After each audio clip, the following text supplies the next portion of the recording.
Let's build Bond, James Bond, in Dungeons and Dragons.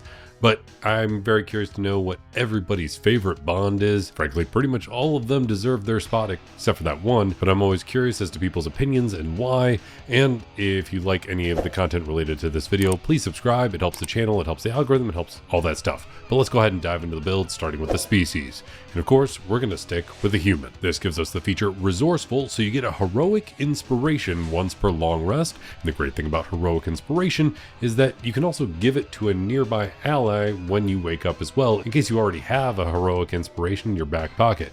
And considering you're usually waking up next to somebody, that can be pretty helpful. You also get the feature Skillful, giving you proficiency in one skill, so we're going to grab Investigation because you are a spy. Investigating is kind of part of the gig. Then we also get the feature Lucky, because you are pretty lucky in a lot of different ways. This gives you a number of luck points equal to your proficiency bonus, which you can spend to either re-roll a d20, or you can spend that luck point to force an enemy to have disadvantage on something. Then when it comes to a background, we're going to take the background Criminal, because in the older versions of D&D, Criminal is also what you leaned into if you wanted to go with the background Spy. They're essentially the same. This gives us proficiency in Stealth and Sleight of Hand. We get proficiency with Tinkerer's tools, so we can deal with some gadgets, even though that's more Q's job, but we'll deal with that later. And we get the feat Alert, which is surprising that that'll come in handy despite all the martinis you're drinking. This allows you to add your proficiency bonus to your initiative rolls, and you get the feature Initiative Swap, so you can swap your initiative count with somebody else that's in your party. Finally, this does allow us to boost up 3 ability scores, which we can focus towards Dexterity, Constitution, and Intelligence. And speaking of those ability scores, we're going to have a point spread that looks like this. We need a decent amount of Dexterity for our main physical stat, and then we need Intelligence to deal with gadgets,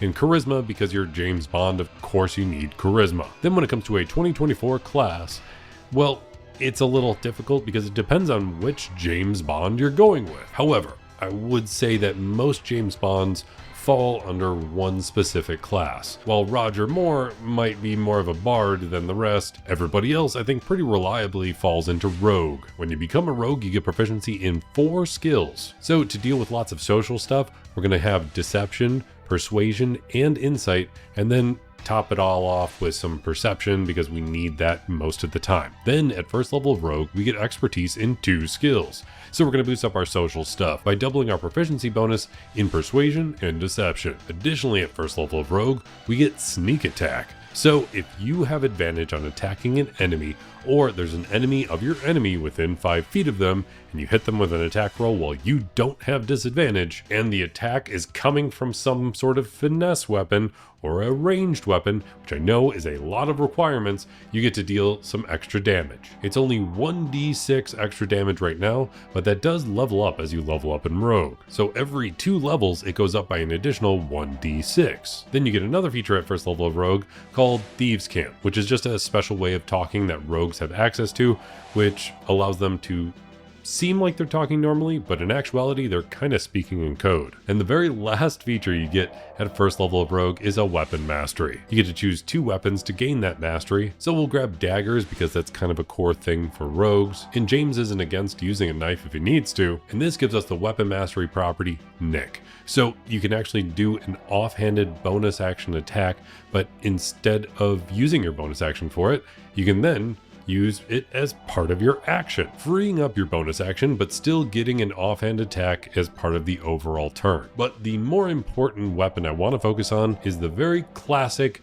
iconic piece of weaponry that James Bond uses, the Walther PP7, aka a pistol. This is a weapon that was added by default in Dungeons and Dragons 2024, which gives us the weapon mastery property Vex. So if you hit a creature with a pistol, you wind up getting advantage on your next attack against that creature as long as it happens before the end of your next turn, which is very helpful for a rogue because having advantage means you much more reliably get sneak attack. So if you just manage to get at least 1 hit off on a character, you're pretty much guaranteed advantage for the rest of the time that you're attacking them as long as you're focusing on 1 target. Then at second level of Rogue, you get Cunning Action. So you can spend your bonus action to do a bunch of stuff that other people require an action to do, like dash, disengage, or hide. Then at third level of Rogue, you get Steady Aim, which is a default ability that rogues get now, allowing them to spend their bonus action to give them advantage on their next attack roll. But you can only use this feature if you haven't moved this turn, and once you use it, your speed is 0 until the end of the turn. Then at 3rd level of Rogue, you get a subclass. And this is where it gets a little tricky. So I was very tempted to go with an assassin. And while that fits pretty darn well, because there's a reason you have the 00 status in 007, aka you had to take out a few people. There's a core feature of being an assassin that was in 2014 and has slightly carried over to 2024. And that's the idea that you're very good at disguises. And outside of Sean Connery in a way that has not lived up well over time, making himself look Asian. Outside of that, most of the time, you pretty much just go in and say, I'm Bond, James Bond. So disguises aren't really your thing. And additionally, I really had the idea that you have Q backing you up.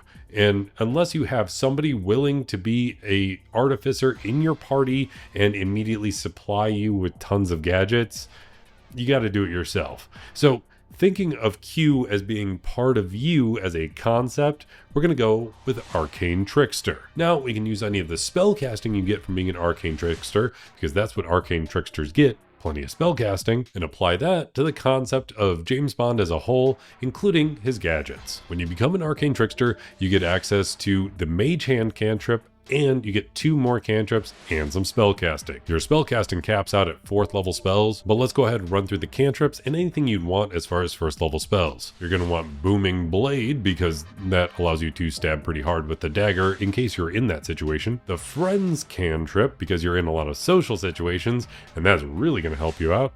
And then you also want to grab the new and improved True Strike. This has been massively improved for 2024. The new True Strike allows you to make a weapon attack using your spell modifier, which, being an Arcane Trickster, it's going to be your intelligence. You can still use your dexterity if you want to, but your intelligence is going to be the primary stat here. And by the way, anybody that's going to call out that you're more of a charisma spellcaster, we're going to be relying mostly on the skills and expertise to back up our charisma here, and not so much our charisma ability score. But as part of True Strike, if the attack deals damage, it can deal the normal weapons damage, or it can deal radiant damage. And this cantrip levels up with the damage as well. So you get to deal an extra 1d6 at 5th level, 2d6 at 11th level, and 3d6 at 17th level. So if we're really focusing on using our Walter PP7 for our shots, we can use our intelligence to do the shooting. And if we want that damage to be radiant damage, all of our sneak attack damage becomes radiant damage as well. Then as far as 1st level spells, we're going to want to grab Featherfall because you jump out from explosions and still survive plenty of the time. And for a little more shooting, I was going to grab Magic Missile, but you're James Bond. And James, aka Jim, has his own spells. And there's Jim's Magic Missile. It gets rid of the boring old Magic Missile and improves it in kind of its own way. It's not a guaranteed hit anymore, and it costs a gold to cast it, so it's almost like shooting the golden gun, but you create 3 magical darts that deal force damage. And each one of those darts deals 2d4 force damage. And if it happens to score a crit, it deals 5d4 damage instead. But on the other hand, if you roll a critical miss on any of them, aka scoring a nat 1 on your attack roll, all of the missiles blow up in your face, dealing 1 force damage per missile. It's a really ridiculous spell, but I kind of love it, and the fact that it's Jim's Magic Missile, I just couldn't avoid it. Then the last feature you get at 3rd level of being an Arcane Trickster is Mage Hand Legerdemain. So you can cast Mage Hand as a bonus action, and you can use that Mage Hand to do sleight of hand checks. Then at 4th level of Rogue, you get an ability score improvement, and it's kind of a toss-up. You can put 2 points into intelligence if you want to, and you won't really fall behind in any of your attacking or spellcasting, but dexterity is going to help your armor class a lot, and you can still attack with the dexterity, so we're going to boost up our dexterity by 2 points. And speaking of that defensive boost, at 5th level of Rogue, you get Uncanny Dodge, so you can use your reaction to take half as much damage from an attack. It just has to be from some sort of attack that actually requires an attack roll. Also at 5th level of Rogue, the new feature from 2024, Cunning Strike. So you can remove a certain amount of the d6s from your sneak attack damage to instead apply some sort of effect. At this level, you can only take away one sneak attack die to apply one of 3 effects. First is coat your weapon in poison. So dealing your sneak attack damage, you also wind up being able to poison your target. They make a con save, and then if they fail, they're poisoned for 1 minute. But they get to retry that saving throw at the end of each of their turns. And to use this ability, you have to have a poisoner's kit. Another option is to make them trip. If the target is large or smaller, they have to succeed a dexterity saving throw, otherwise they trip and go prone. The last feature is withdraw. So immediately after the attack, you can run away without provoking an opportunity attack, allowing you to move half your speed immediately. Now, I'd only use that if you really need to use your bonus action for something else, because you can just as easily spend your bonus action to disengage, and that's probably the better choice. Then at 6th level of Rogue, you get expertise in 2 more skills, so we're going to boost up our insight, because that's going to help with all of your social scenarios, especially if you have to read somebody's poker hand, and then also boost up our stealth, doubling our proficiency bonus in each of those abilities. At 7th level of Rogue, we get evasion, so now you take half damage from any dexterity saving throw damage stuff, but if you actually succeed on the dex save, you take 0 damage instead. Also at 7th level of Rogue, you get reliable talent. So now you can't roll less than a 10 on any skill that you have proficiency in. And this kind of adds to why we didn't really throw a ton more points into charisma, despite the fact that James Bond is obviously very charismatic. Because most charisma stuff is gonna rely more on your skills than your ability scores. And the fact that you can't roll less than a 10 and you have expertise in most of those skills, it's pretty much like you're gonna never fail anyways, so there's not as much point in wasting the ability scores. Also at 7th level of Rogue, thanks to being an arcane trickster, you get access to 2nd level spells. And there's actually a ton here that would be really great. There's going to be plenty of times where you have to breathe in a situation where you don't usually have the ability to with a gadget like throwing something in your mouth. So we're going to grab the spell Air Bubble. This allows you to have a pocket of breathable air around your head, whether you're going into space or underwater or whatever. Grab Blindness and Deafness because it's generally pretty helpful. Blur, so that way you don't get hit as easily, making everybody have disadvantage on attacking you. Hold Person is absolutely awesome, especially for a rogue, because then if you're within 5 feet of the target that you're attacking, it's automatically a crit as long as you hit them. Grab See Invisibility to have some techno glasses that allows you to see invisible stuff, maybe with some heat vision or something. You need something to help your social situations a little bit because you managed to convince some people of some really incredible stuff, so having the spell Suggestion can be pretty helpful. And of course you need to blow some stuff up sometimes, so grab the spell Shatter. Then at 8th level of Rogue you get another ability score improvement, so let's go ahead and boost up our dexterity by 2 more points. At 9th level of Rogue you get Magical Ambush, so if you have the invisible condition, whenever you actually cast a spell, a creature that's affected by that spell in any way is actually going to do so at disadvantage. At 10th level of Rogue, you get another ability score improvement because rogues get that little extra ability score improvement here than most people. So we're going to boost up our intelligence by 2 points. At 11th level of Rogue, you get improved Cunning Strike. So now you can actually add 2 Cunning Strike effects to your sneak attack damage at the same time, but you still have to pay the required dice for each of them. At 12th level of Rogue, you get another ability score improvement. So we're going to go ahead and boost up our intelligence by 2 more points. At 13th level of being an arcane trickster, you get Versatile Trickster. So now you can actually use your mage hand to use the trip ability from your Cunning Strike while also doing it to another creature within 5 feet of the original target. Also at 13th level, you also get access to 3rd level spells from being an arcane trickster. So make sure to use a jetpack like you have in the past and grab the spell Fly, and also make sure to get a big explosion.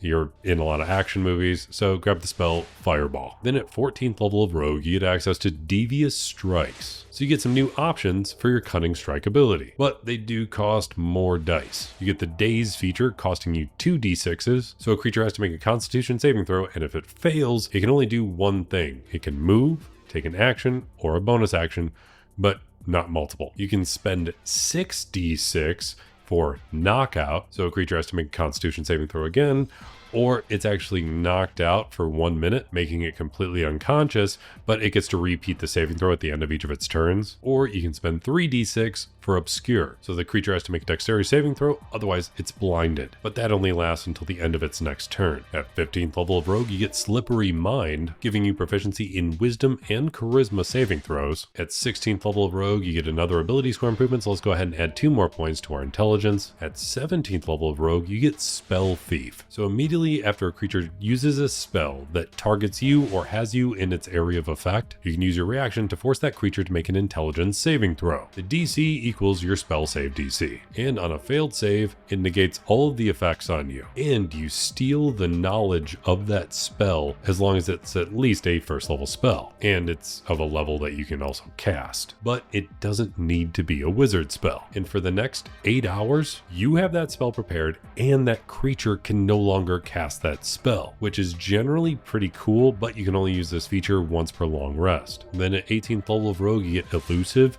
so nobody can ever have advantage on attacks against you as long as you're conscious. Then at 19th level of rogue, you get access to 4th level spells, and there's 2 great spells worth grabbing. Now, I would have grabbed Charm Person much earlier, and frankly you should while you're leveling up, but as soon as you get to this level, you should definitely swap that out for Charm Monster. It allows you to charm a much larger variety of creatures other than humanoids. When you're at a lower level, grab invisibility the second you can, because even though James might not directly turn invisible most of the time, he does have a car that can turn invisible with the Vanish. But as soon as you get to this level, swap it out as well for greater invisibility, because it's just generally a massive improvement on the invisibility spell, allowing you to maintain your invisibility even while you're attacking or casting other spells. Then also at 19th level of rogue, you get access to an epic boon, and we're going to choose the epic boon of combat prowess. This allows us to boost 1 ability score by 1 point, so let's just throw it into wisdom, and we get the feature Peerless Aim. So whenever you miss with an attack roll, you can just make it hit instead. And considering you're a rogue, you only get 1 attack, this is super useful. You just don't miss anymore. Every single turn, you get to deal all of your sneak attack damage. You can only use this feature once per turn, but it doesn't matter when you're a rogue. And then at 20th level of rogue, you get Stroke of Luck. So if you fail a roll on your D20, you can actually just force it to be a 20, aka a critical hit. You can only use this feature once per short or long rest, but critting with your sneak attack die is insanely strong. And generally between your lucky feat and Stroke of Luck and all of the times James Bond gets lucky, I think in general you got plenty to go around. But that's how I would build James Bond, especially incorporating Q into the build. But if there's anything you do differently, I'd love to know in the comments down below. If you want access to the character sheet for this build or any of my other builds, feel free to check out my Patreon, linked in the description down below, where you can get access to all of my builds, including this one, and some additional videos that have since been taken down from YouTube due to some copyright issues. Damn you, ridiculous Japanese non-existent copyright fair use stuff. But anyways, if you want access to all that, feel free to check out my Patreon, and you can help support this channel just like some of these amazing people scrolling on by. Or the especially awesome player character patrons, Greg Withy, Alexander White, Ravelord, Nicole Biliak, Christopher Sam, Sparrows Cruel, Felix Ulick, The 10586, Kevin Shirley, That Bunnyman 57, CGC 2014, Panda Milkshake, Karkat Kitsune, Deckard Joint, Z13, Viral Naravar, Daniel Galvin, The Dino 21, and Salvador. Then there's the Dungeon Master level patrons that I stream playing D&D with over on Twitch. Brian Dunn, Dante Dixon, John Rohr, T Brownie, Julia B. De Oliveira, Shane Gilroy, Daniel Saffler, CommentZX, GameSteak, and Devin Happy. And if you made it all the way to the end of this video, let me know by hitting that like button. And I'll be here hoping you roll at least 3 nat 20s in your next D&D session, especially if you want to play as Bond. James Bond in Dungeons and Dragons.